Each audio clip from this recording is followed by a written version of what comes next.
čia susirinkę šį gražų vakarą.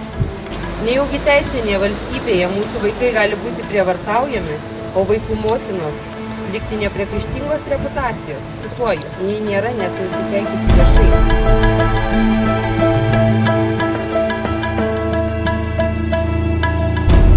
Tačiau svarbiausia visoje šioje istorijoje yra maža mergaitė, kuri prarado tėtį, pagrindinį jos gynėją, motinos ji kaip ir neturėjo. Cituoju mergaitę, ji manęs nekentė, ne kartą tą sakė, palikdavo mane darželiuose per naktį.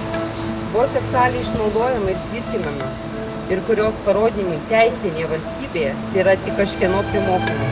Todėl aš sakau stop vaikų tvirkinimų ir prievartavimų.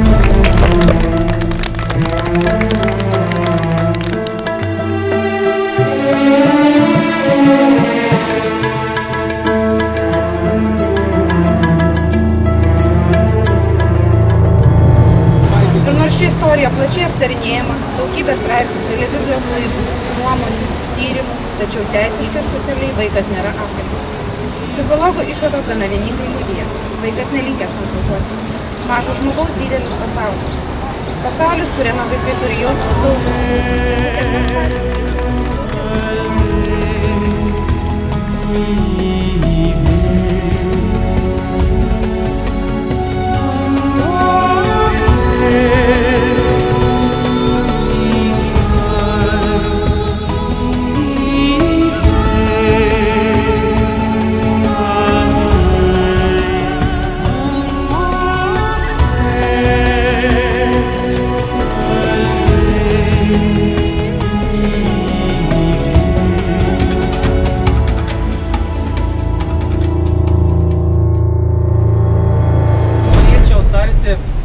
Keletą žodžių kėdžių, bendrų šeimoms.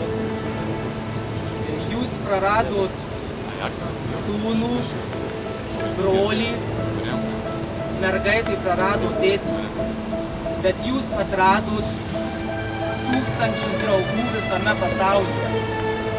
Tai, ką jūs padarėte dėl tos mažos mergaitės, tai prilygsta žydai. Pone Kedienė, jūs išauginot labai tvirtą vyrą. Žmonės visi, kurie Garliavoje buvo susirinkę, jūs esate tautos sąžinė.